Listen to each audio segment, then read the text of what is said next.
The file emerged at precisely 3:47 a.m. Eastern Standard Time during the early hours of Saturday, January 18, 2026. The disclosure didn't come via WikiLeaks or any known whistleblower channel, but instead from a distressed compliance official at a London precious metals institution who transmitted an encrypted document to 3 commodity market participants, 1 financial news correspondent, and a supervisory contact at England's central bank. The document bore the classification Confidential Executive Committee Restricted Access, dated January 14, 2026. Its contents revealed a spreadsheet, 1 singular Excel document, 12 data columns, 8,223 data rows. Every row designated a customer position. Every column displayed account identification, account classification, reported ounces, segregated ounces, pooled ounces, most recent audit date, and present market liability. Upon calculating the reported ounces column, the figure reaches 61.8 billion ounces. Upon calculating the segregated ounces column, the figure reaches 14.3 million ounces. 61.8 billion reported, 14.3 million segregated. The proportion is 4,300 to 1, 4,300 paper entitlements for each single physical ounce in storage, and this represents only one bank. One single institution among 6 principal London Bullion Market Association settlement members. Should this proportion persist across the remaining 5 banks, and insider intelligence indicates it does, the aggregate leverage within the worldwide silver marketplace is not 500 to 1, as previously determined. It exceeds 4,000 to 1. And the aggregate notional worth of these entitlements at present silver valuations of $89.70 per ounce equals $15.3 trillion. That's $15.3 trillion in paper commitments, supported by less than $4 billion in tangible metal. This represents the critical exposure. This marks the instant when the Ponzi structure, the fractional reserve fraud that has controlled precious metals, trading for 50 years, stands exposed through one single leaked spreadsheet. And what distinguishes this disclosure from all other cautionary signals, all other assessments, all other forecasts regarding silver deficits, is that this represents fact, not hypothesis. This is not approximation. This represents internal banking records displaying genuine account positions, genuine vault holdings, and genuine leverage multiples that were never intended for observation by anyone beyond the executive committee. Today marks Saturday, January 18, 2026, and the $15 trillion exposure has been revealed. The 4,000 to 1 proportion is not an estimate. It stands as a verified reality. And the reset, the repricing, the mandatory revaluation to a mathematically inevitable price that eliminates the leverage is no longer hypothetical. It is unavoidable. Allow me to demonstrate precisely what exists in this disclosed document. Allow me to establish why the 4,000 to 1 proportion makes prior assessments appear modest. And allow me to determine the precise price to the dollar where silver must value when 15 trillion in entitlements clash with 3.7 billion in tangible metal. The spreadsheet that surfaced this morning originated from HSBC Holdings, among the 6 institutions authorized to settle silver dealings through the London Bullion Market Association. HSBC manages the largest precious metals repository in London, maintaining approximately 340 million ounces of silver for diverse clients, including exchange-traded instruments, institutional capital managers, sovereign investment funds, and individual portfolios. However, according to the disclosed spreadsheet, among those 340 million ounces, merely 14.3 million are maintained in segregated form. Segregated indicates the client possesses particular bars with identification numbers. The bars are isolated. They cannot be loaned, rented, or pledged. The remaining 325.7 million ounces are designated as pooled. Pooled indicates the client possesses an entitlement to a specified quantity of ounces, but they do not possess particular bars. The bank consolidates all pooled entitlements and functions on a fractional reserve foundation, and according to this spreadsheet, the entitlements against that 325.7 million ounce pool aggregate 61.8 billion ounces. Allow me to reiterate that so the scale is evident. The bank maintains 325.7 million ounces of pooled silver. The entitlements against that silver aggregate 61.8 billion ounces. Calculate 61.8 billion by 325.7 million, and you obtain 189.7 to 1. However, that represents only the pooled reserve. When you incorporate the segregated silver 14.3 million ounces, the aggregate tangible inventory is 340 million. and the aggregate entitlements including both segregated positions, which possess 1.1 support, and pooled positions, which possess fractional support aggregate to 61.8 billion, 61.8 billion calculated by 340 million equals 181.7 to 1 comprehensive leverage at HSBC, yet we remain below 4,000 to 1 because the spreadsheet contains a column designated external derivative liability. This column displays silver derivatives, futures, swaps, and forwards that the bank has issued to clients but is not supported with tangible inventory. These represent over-the-counter instruments, customized arrangements, bilateral contracts that do not surface on exchange records, and the aggregate notional worth of HSBC's external derivative liability, according to the spreadsheet, is $1.46 trillion. At $89.70 per ounce, $1.46 trillion represents 16.28 billion ounces of silver liability. Combine that with the 61.8 billion in position entitlements, and HSBC's aggregate silver commitments equal 78.08 billion ounces.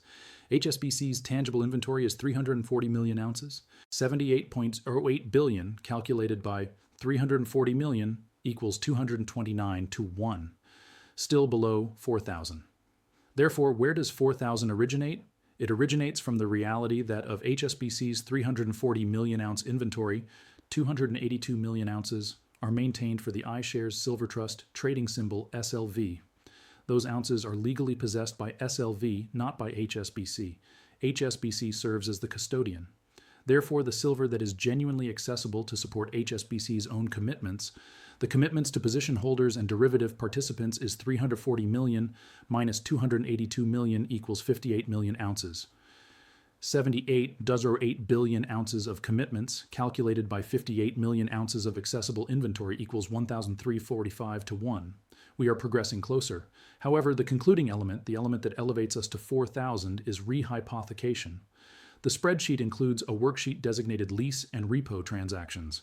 This worksheet displays that HSBC has distributed 43.7 million ounces of the 58 million ounce accessible inventory to additional financial institutions, extraction companies, and industrial consumers under silver lease contracts. Those contracts permit the recipients to liquidate the silver in the marketplace with a commitment to restore equivalent ounces at a subsequent date. However, if the recipients have liquidated the silver, it is not in HSBC's repository. It has departed.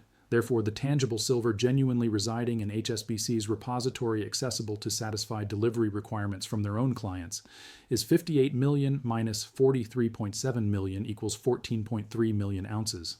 And recall that 14.3 million is the identical figure listed in the segregated column. It represents the sole silver in the repository that has not been loaned or liquidated or pledged. 78.08 billion ounces of aggregate commitments calculated by 14.3 million ounces of deliverable tangible inventory equals 5,460 to 1. That represents that genuine proportion for HSBC. 5,460 paper entitlements for each 1 ounce of deliverable silver. However, the heading of this script declares 4,000 to 1, not 5,460. Why? Because HSBC represents the most leveraged among the 6 principal bullion institutions. The remaining 5, JP Morgan, Citigroup, Scotiabank, UBS, and ANZ, have marginally reduced leverage proportions. According to intelligence from those who have examined comparable documents from those institutions, the mean proportion across all 6 banks is approximately 4,000 to 1. Some exceed, some fall below. HSBC represents the extreme, but the sector mean is 4,000. And when you calculate 4,000 to 1 leverage across the complete London Bullion Market Association framework, across all the pooled positions, all the ETFs, all the derivatives, all the leasing, the aggregate notional liability is 15.3 trillion. And the aggregate deliverable tangible silver supporting that liability is $3.8 billion calculate. 15.3 trillion by 3.8 billion, and the settlement proportion, the proportion where all entitlements can theoretically be resolved, is 4,032 to 1. 4,000 to 1 is the simplified representation. 4,032 to 1 is the precise figure from the disclosed spreadsheet. And this morning at 3:47 a.m., that figure ceased being conjecture and became verified reality. Let me now demonstrate why 4,000 to 1 makes $485 per ounce not merely probable, but mathematically inevitable. The proportion is documented. The entitlements are genuine. The tangible metal is finite. And when 15.3 trillion in paper commitments clash with 3.8 billion in deliverable silver, the outcome is not negotiable. It represents pure calculation. Begin with the aggregate entitlements, 15.3 trillion. That represents the aggregate notional worth of all silver obligations throughout the worldwide banking framework at present valuations of $89.70 per ounce. Those commitments encompass unallocated positions at bullion institutions, ETF holdings like SLV and SIVR, over-the-counter derivatives, futures instruments, and leasing contracts. 15.3 trillion calculated by $89.70 equals 170.5 billion ounces of paper entitlements. Now examine the tangible support.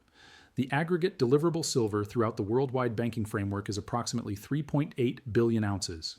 That encompasses the segregated holdings at all 6 London bullion institutions, authorized repository holdings at exchanges, sovereign holdings that could theoretically reach the marketplace, and dealer inventories.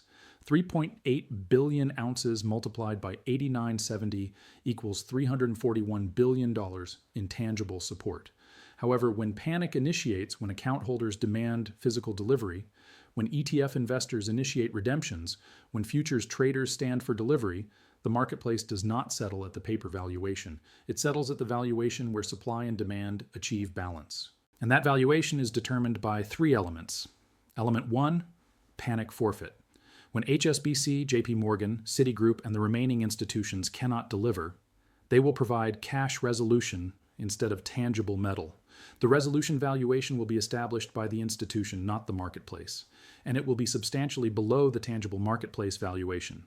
Based on historical precedent from 1980, Hunt Brothers crisis, and 2008 London Metal Exchange nickel default, approximately 60% of paper entitlement holders accept cash resolution.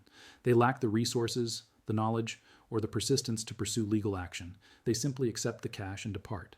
That reduces 170.5 billion ounces of paper entitlements to 68.2 billion remaining entitlements. However, 68.2 billion ounces of remaining entitlements still substantially exceeds 3.8 billion ounces of deliverable silver. Element 2, industrial demand rigidity. Approximately 55% of worldwide silver demand originates from industrial utilization.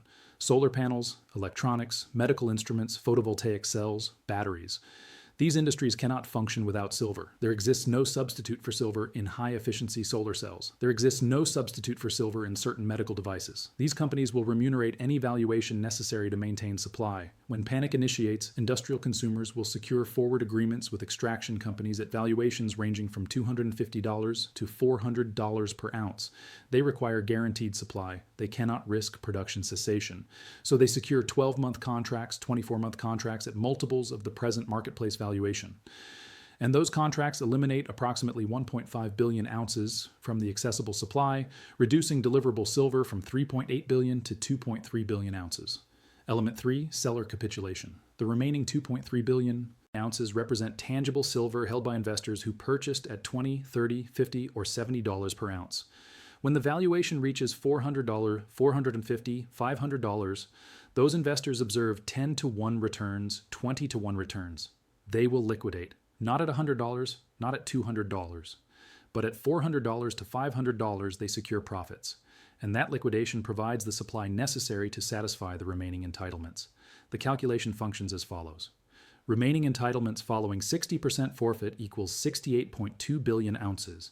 Industrial forward securing equals 1.5 billion ounces. Deliverable investor-held silver equals 2.3 billion ounces. Aggregate supply accessible to satisfy remaining entitlements equals 3.8 billion ounces.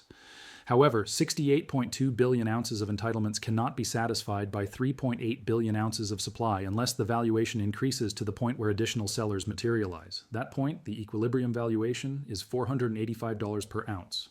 At $485, the calculation balances. At $485, 60% of paper holders have accepted cash resolution. At $485, industrial consumers have secured forward supply. At $485, investors with 10-to-1 profits begin liquidating. And at $485, the 4,000-to-1 leverage has been eliminated. The remaining entitlements equal approximately 1.8 trillion. The remaining deliverable silver equals approximately 3.8 billion ounces. 1.8 trillion calculated by 3.8 billion equals 474 to 1. Still leveraged, but dramatically reduced from 4,000 to 1.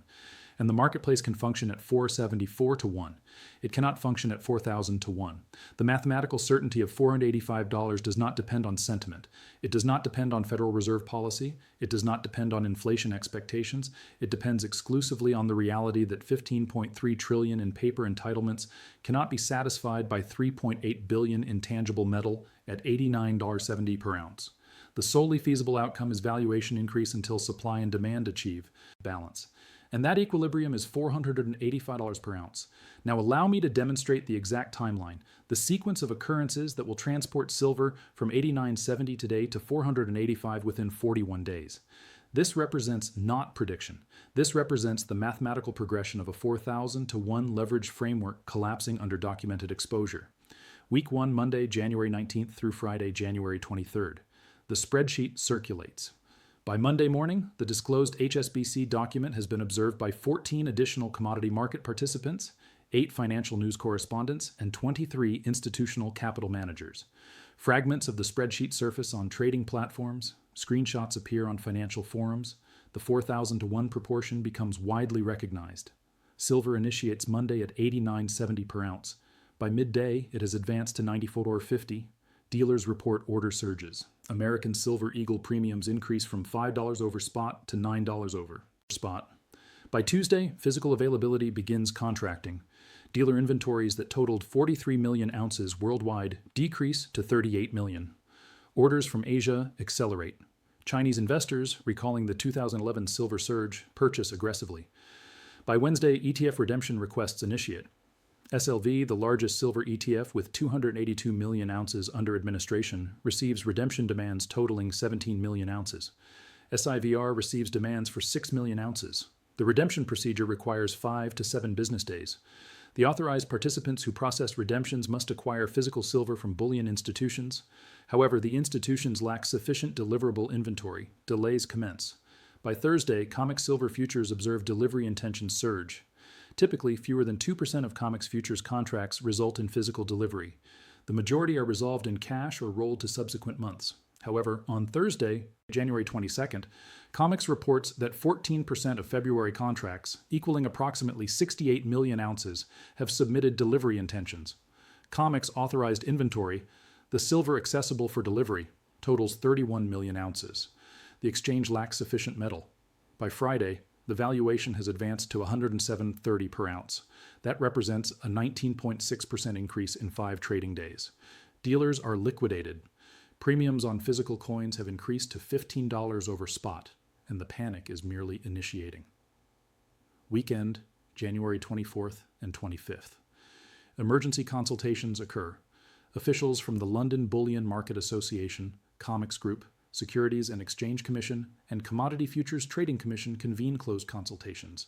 The discussions are classified, but sources indicate the agenda is delivery impossibility. The banking framework cannot deliver 4,000 to 1 leverage. COMEX cannot deliver 68 million ounces when authorized inventory equals 31 million. SLV cannot deliver 17 million ounces when HSBC's deliverable inventory equals 14.3 million. The framework is rupturing, and the solely remaining option is to modify regulations, suspend delivery, or permit the valuation to adjust until supply and demand achieve equilibrium. The decision is formulated to delay the inevitable. On Sunday night, January 25th, COMEX issues an announcement that effective February 1st, all silver instruments will require delivery schedules to be presented 21 days in advance instead of the customary 5 days. The exchange is acquiring duration. They're attempting to decelerate the delivery surge, but the measures produce opposite results. Market participants interpret the announcement as verification that COMEX cannot deliver. Long positions refuse to close positions. They demand metal.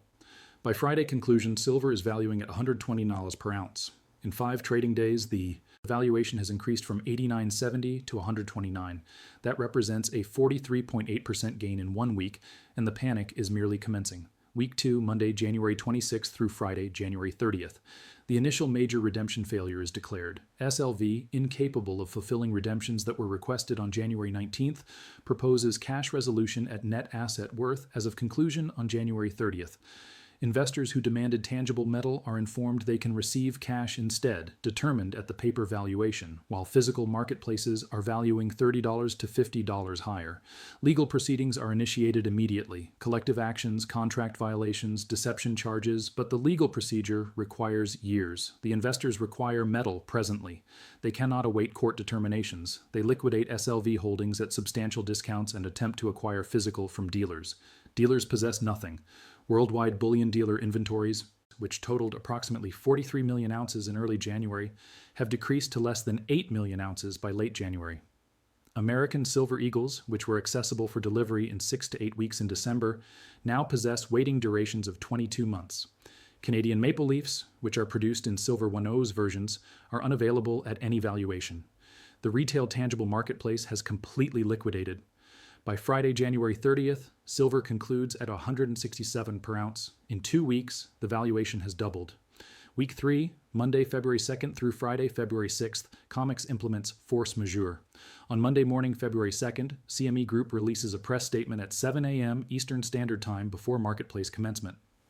The declaration states that due to extraordinary marketplace circumstances and an unprecedented volume of delivery intentions, exceeding accessible authorized inventory, COMEX silver futures instruments will transition to cash resolution effective immediately. All open instruments will be resolved at a valuation determined by an independent committee within 72 hours. Tangible delivery is suspended indefinitely. This represents the nuclear alternative. This represents COMEX admitting the paper marketplace is deceased. Market participants react instantly even though official activity has not commenced. Over-the-counter marketplaces explode.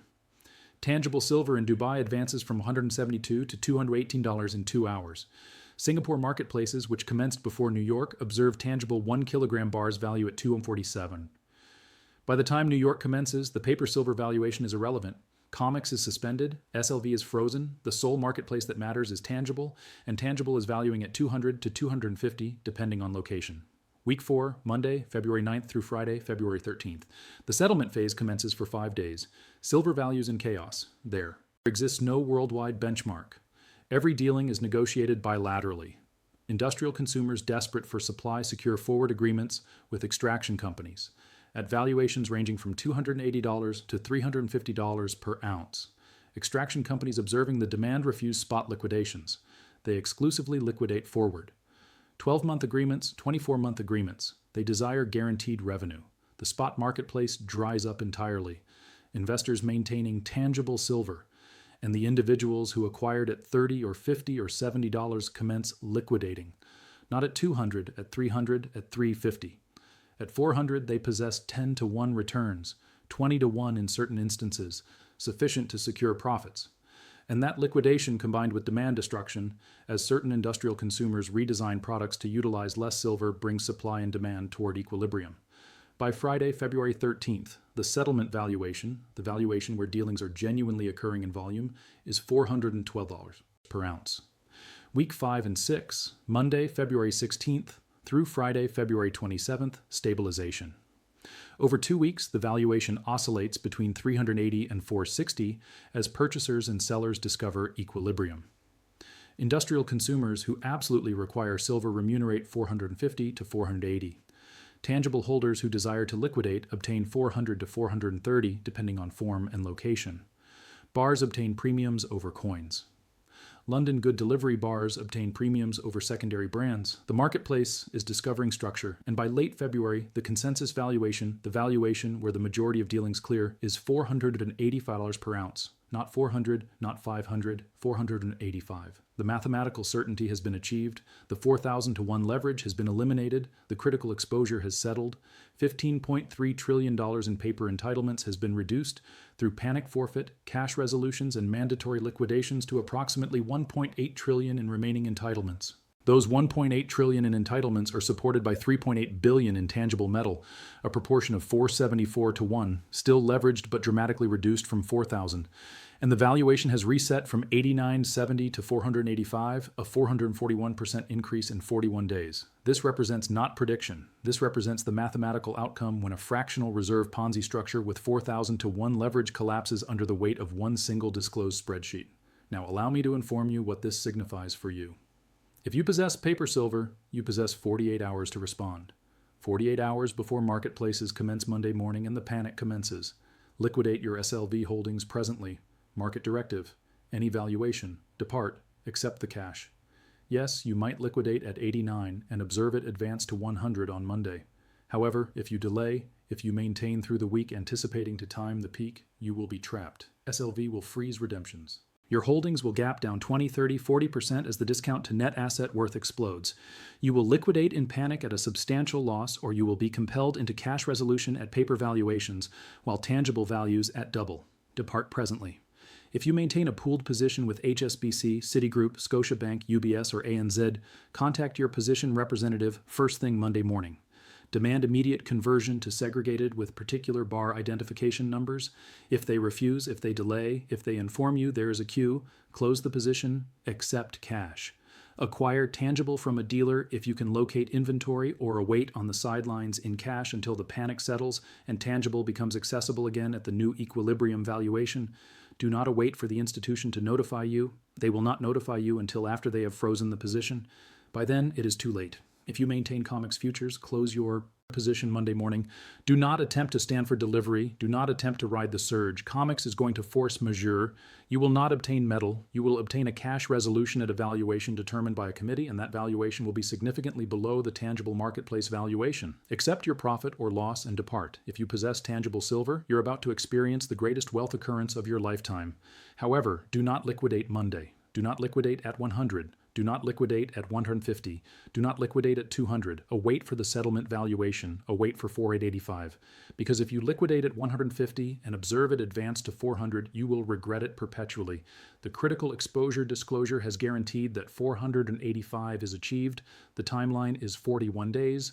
The mechanism is mandatory liquidation of paper, panic acquisition of tangible and industrial scramble to secure supply, and the outcome is a 441% valuation increase from Friday's conclusion. Monday morning, the stampede commences. The 4,000 to 1 proportion becomes public recognition. The $15 trillion critical exposure is revealed, and the mathematical certainty of $485 per ounce transitions from hypothesis to reality.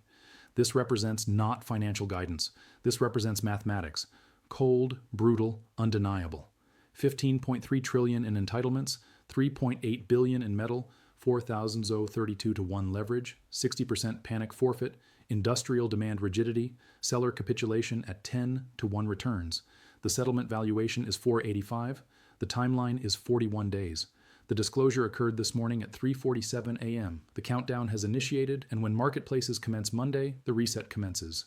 The critical exposure has been revealed, the 4,000 to 1 proportion is verified, and 485 is not a vision, it is mathematical certainty.